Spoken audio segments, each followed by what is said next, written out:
Your kindness is killing you. That smile, that endless availability, that inability to say no, it's not making you a better person, it's making you a lesser version of yourself. Every time you say yes when your spirit screams no, you're committing a slow form of suicide. You're sacrificing your purpose on the altar of popularity, trading your destiny for temporary approval.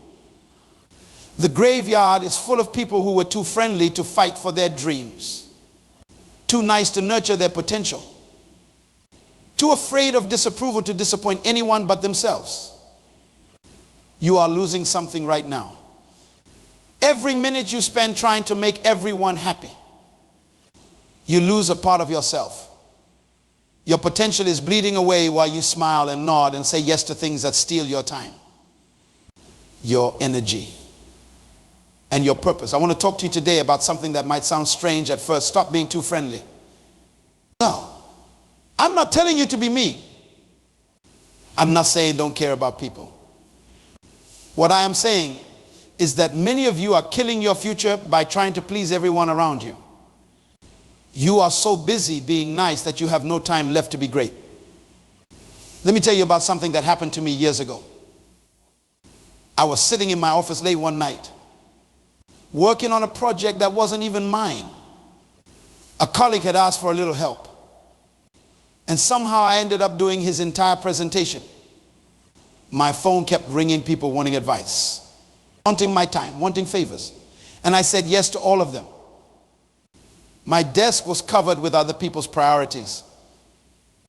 My calendar was filled with meetings I didn't need to attend. My energy was spent on problems that weren't mine to solve. And there, buried under all those external demands, was a small notebook where I had written my own dreams, my own goals gathering dust because I was too busy being friendly to work on what truly mattered. That night, I looked at my watch and realized it was 2 a.m. I had been at the office for 18 hours. I had missed dinner with my family. And for what? To be nice, to be light, to avoid disappointing people who probably wouldn't have done the same for me. I realized then that I wasn't being friendly, I was being foolish. I was sacrificing my purpose on the altar of popularity. Many of you are doing the exact same thing right now. You're saying yes when you should say no. You're giving away your most valuable resource, your time, to people who don't value it. You're putting other people's priorities ahead of your purpose. Being too friendly isn't kindness, it's a form of self-sabotage. When you try to please everyone, you end up pleasing no one, especially not yourself. Your relationships become unbalanced. People start to expect your sacrifice. They begin to see your time, your energy, and your resources as something they're entitled to. And worst of all, you start to believe it too. The most dangerous thing about being too friendly isn't what it makes others do. It's what it makes you believe about yourself.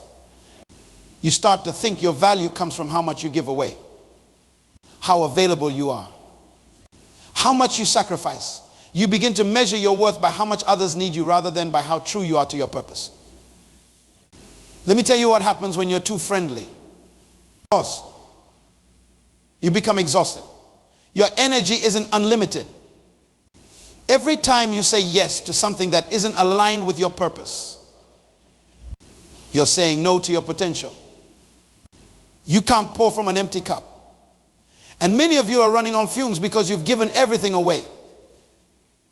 Second, you become resentful.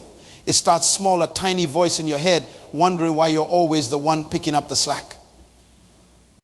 Always the one sacrificing. Always the one putting others first. That voice gets louder until one day that resentment spills over into your relationships, poisoning the very connections you were trying to nurture. Or third, you lose respect. Yes, that's right. People don't respect those who don't respect themselves. when you let others walk all over you, when you drop everything to meet their needs, when you consistently put yourself last, you're sending a message: my time isn't valuable. My boundaries don't matter. My purpose isn't important. And people will believe you. And most tragically, you miss your destiny. You were not born to be everyone's assistant. You were not put on this earth to make everyone comfortable. You were created with a specific purpose, with unique gifts, with a contribution that only you can make. But you can't fulfill that purpose if you're constantly derailed by every request, every need, every demand that comes your way. Now, let's talk about healthy boundaries. Boundaries aren't walls, they're bridges. They don't disconnect you from others. They create the conditions for authentic connection. When you have clear boundaries, people know what to expect from you. They know you value yourself and your time. And paradoxically, they value you more because of it. Think about the people you respect most. Are they the ones who are always available? Always saying yes? Always putting themselves last? Or are they the ones who have clear priorities? Who value their time? Who know when to say yes and when to say no? Setting boundaries isn't selfish, it's stewardship. You've been given gifts, talents, resources, and time. You're responsible for managing those things well. You're accountable for the life you've been given. Being too friendly often means being a poor steward of your purpose. Many of you are afraid that if you stop being so friendly, people won't like you anymore. Let me tell you a truth that might be hard to hear. If people only like you because you never say no, because you're always available, because you put their needs above your own, they don't really like you. They like what you do for them. They like the benefits of your sacrifice. They like the convenience of your availability. But they don't like you for who you are. Because in all that giving, you've lost sight of who you are. There's a big difference between kindness and being taken advantage of. Kindness comes from strength. It's a choice you make from a place of self-respect and abundance. Being taken advantage of comes from weakness. It's what happens when you don't value yourself enough to establish healthy boundaries. Kindness says, I see your need and I choose to help because I care. Being taken advantage of says, I have to meet your need because I'm afraid of your disapproval. Kindness is giving what you can without resentment. Being taken advantage of is giving what you can't and resenting it afterward. Kindness fills you up. Being taken advantage of drains you. I've watched too many talented people waste their potential because they couldn't say no. I've seen brilliant minds stuck in mediocrity because they were too busy meeting everyone else's expectations to pursue excellence. I've witnessed people with world-changing ideas never change a thing because they were too friendly to rock the boat. Don't let that be your story. Let me tell you about Marcus, a brilliant young man I mentored some years ago. When I first met him, he was working 80 hours a week at a job he hated because he didn't want to disappoint his boss. His weekends were consumed by family obligations, not because he wanted to be there, but because he couldn't bear to say no. His friends regularly took advantage of his generosity, borrowing money they never repaid, showing up at his apartment unannounced, expecting him to drop everything for them. Marcus was everyone's friend, but he had no time to pursue his own dreams. He wanted to start a business, but between his job and all his friendships, he could barely find time to sleep, let alone build something of his own. One day, I asked him a simple question, Marcus, what would happen if you disappeared tomorrow? He looked confused. So I explained, if you vanished, your company would hire someone else. Your family would find other ways to handle their issues. Your friends would find someone else to take advantage of. Life would go on without you. But your purpose, that unique contribution only you can make, would die with you. That hit him hard. He realized he'd been living as if his only value was in what he could do for others, not in what he was created to do. Over the next year, Marcus transformed his life. He set office hours and stuck to them. Despite his boss's initial resistance, he started saying no to family demands that weren't emergencies. He had honest conversations with his friends about their one-sided relationships. Some of those friendships ended, and that was painful but necessary. With his new boundaries, Marcus found time to work on his business idea. He started small, working evenings and weekends. As his business grew, he reduced his hours at his job. 2 years later, he quit altogether to run his company full-time. The most interesting part, the people who truly cared about Marcus, the ones who valued him for who he was. Not just what he could do for them, respected his boundaries. Those relationships grew stronger, deeper, more authentic. The relationships that couldn't survive his boundaries weren't worth keeping in the first place. Today, Marcus employs 15 people. His business helps small farmers get their products to market, improving both their livelihoods and food access in underserved communities.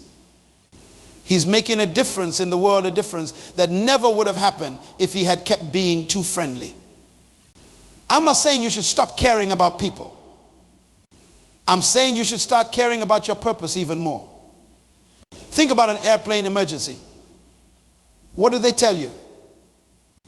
Put your own oxygen mask on first before helping others. Why? Because if you pass out from lack of oxygen, you can't help anyone. The same principle applies to your life. If you're constantly giving all your energy away, you'll have nothing left for your purpose.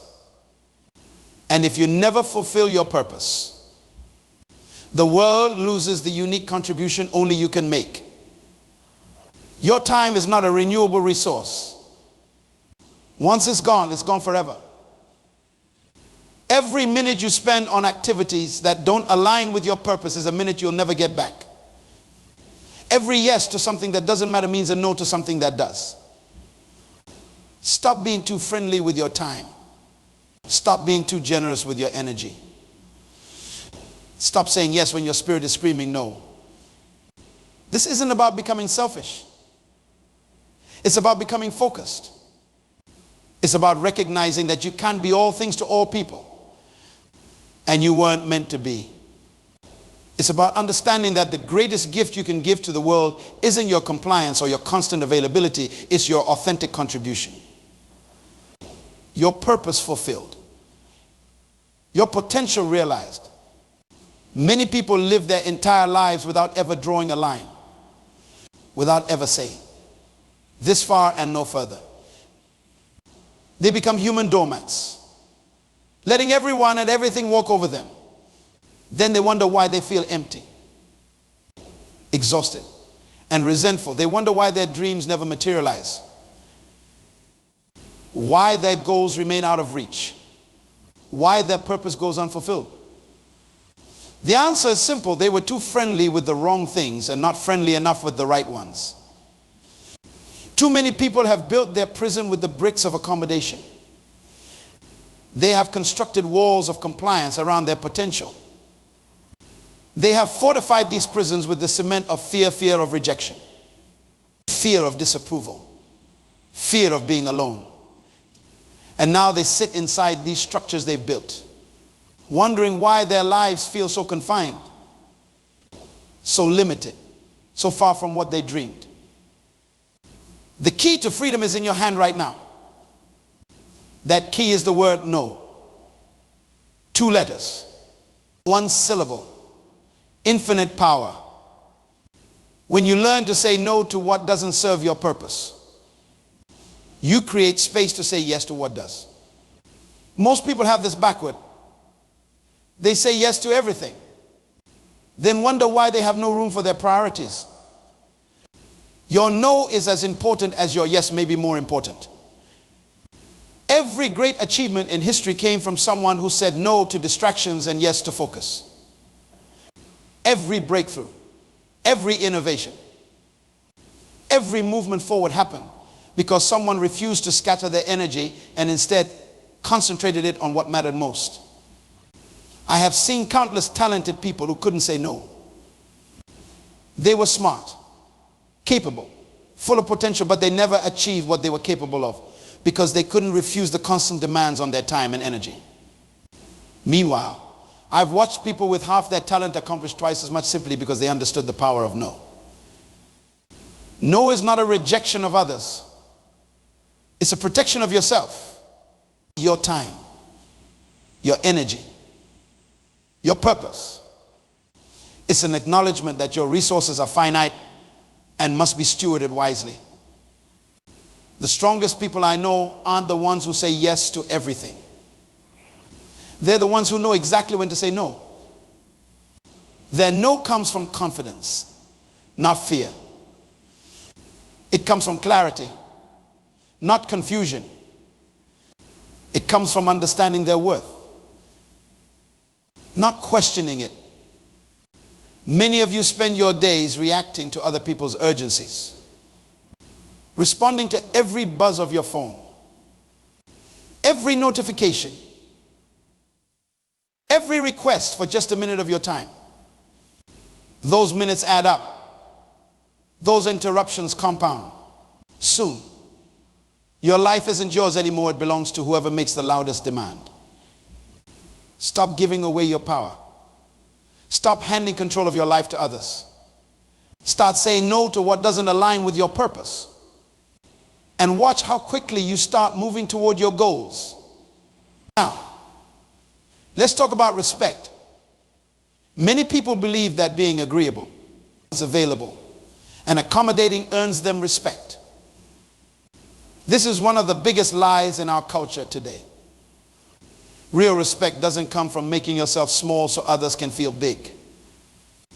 It doesn't come from always saying yes. It doesn't come from being everyone's doormat. Respect comes from integrity, from standing for something, from having principles that don't bend with every gust of popular opinion.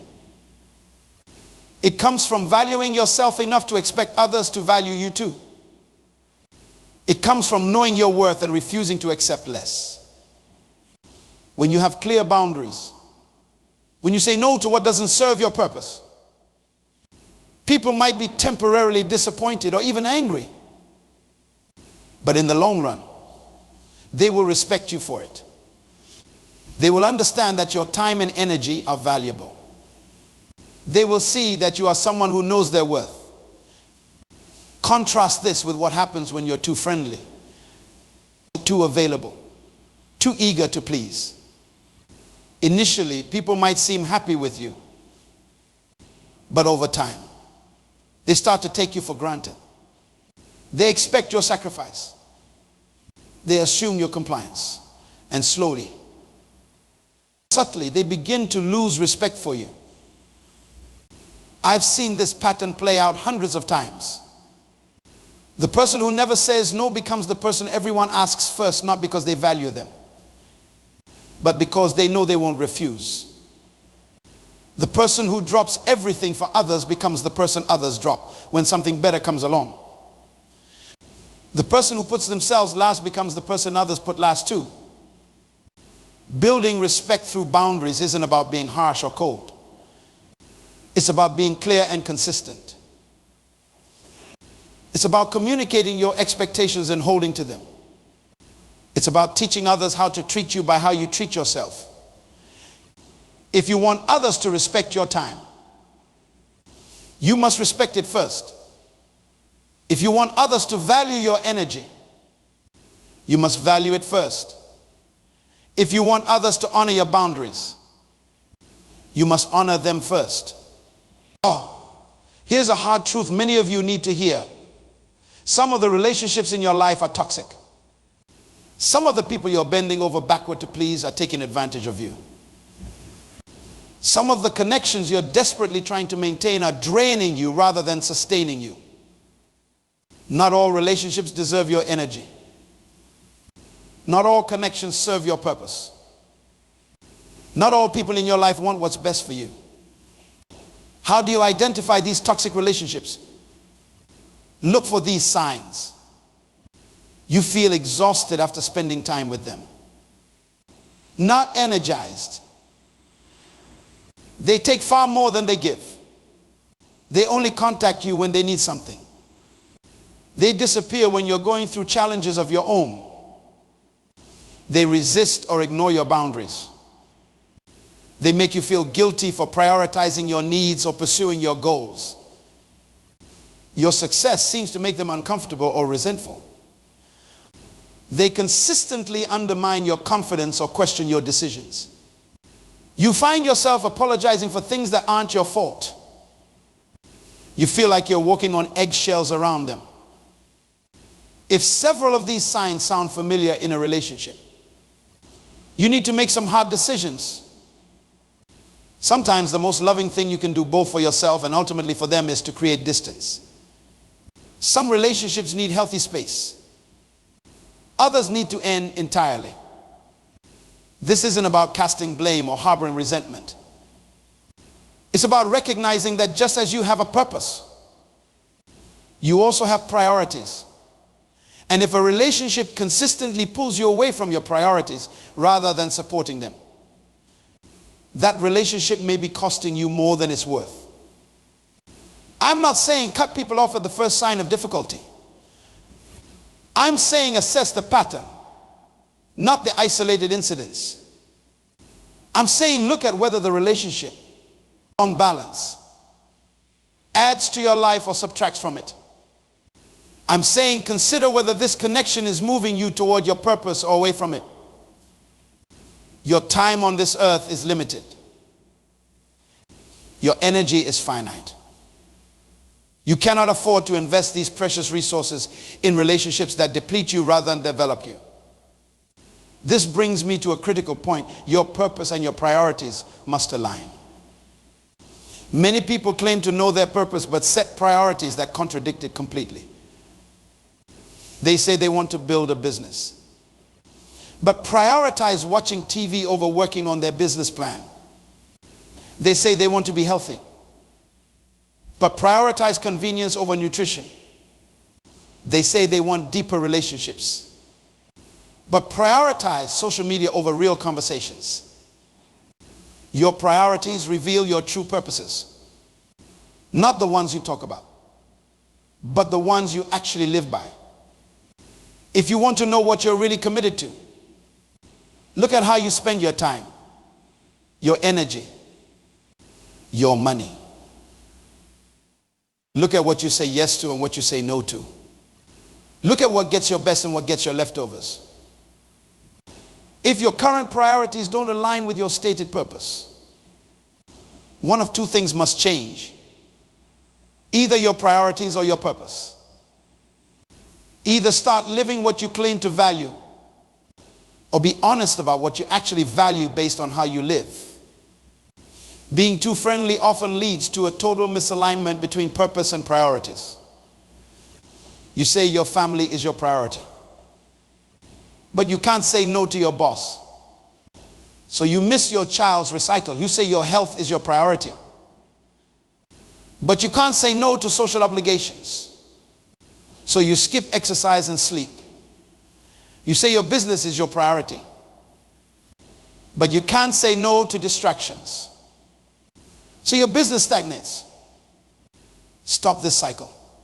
Align your priorities with your purpose by learning to say no to what doesn't move you forward. Let me give you some practical steps to stop being too friendly.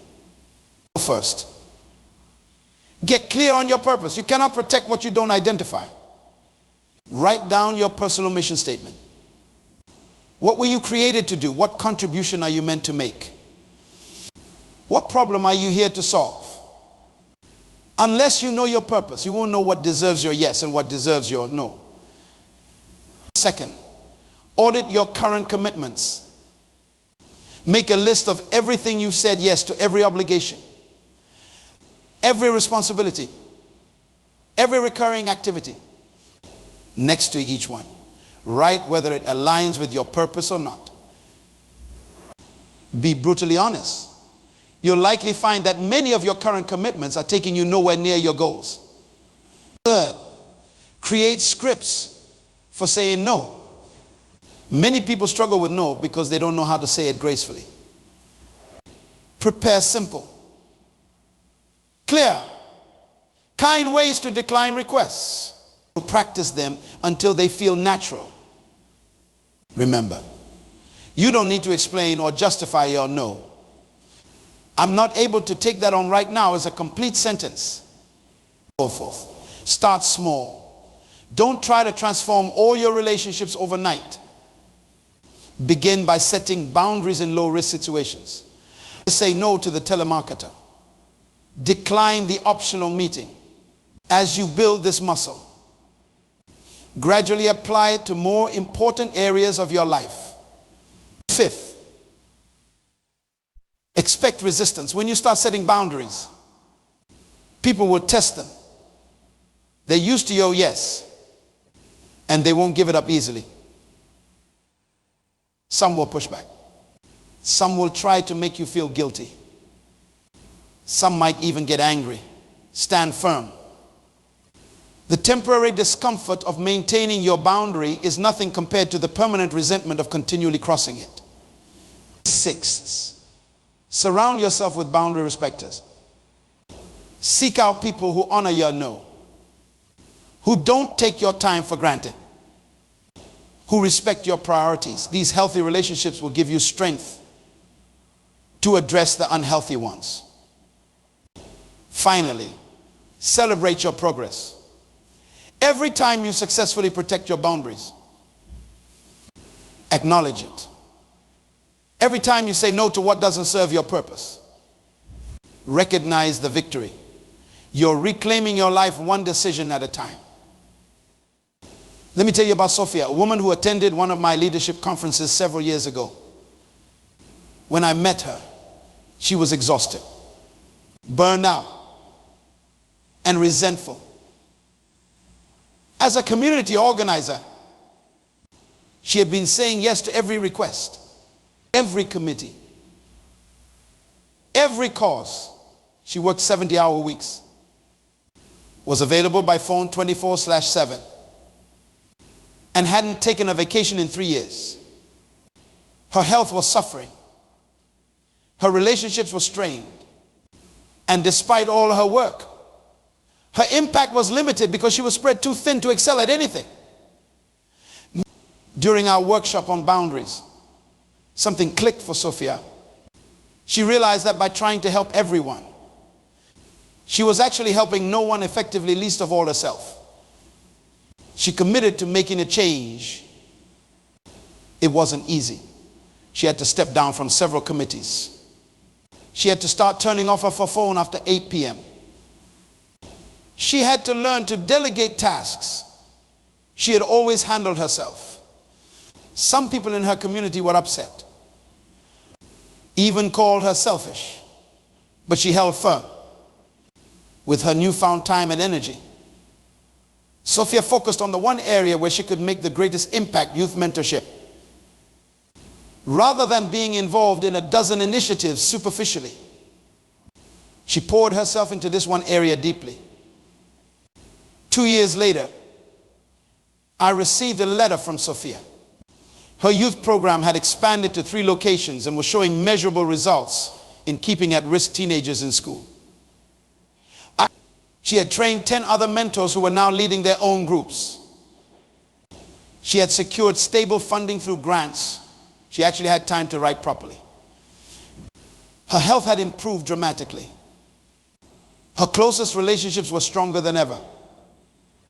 And here's what struck me most: the very people who initially resisted her boundaries were now among her biggest supporters. They respected her focus, her clarity, her results, by stopping being too friendly. Sophia had actually increased her positive impact on her community. Your story can follow a similar path. You can go from being scattered to focused, from exhausted to energized, from resentful to purposeful. But it starts with a decision to stop being too friendly with what doesn't matter so you can be fully committed to what does. Remember, the world doesn't need more nice people who say yes to everything. The world needs more purposeful people who say yes to what matters and no to what doesn't.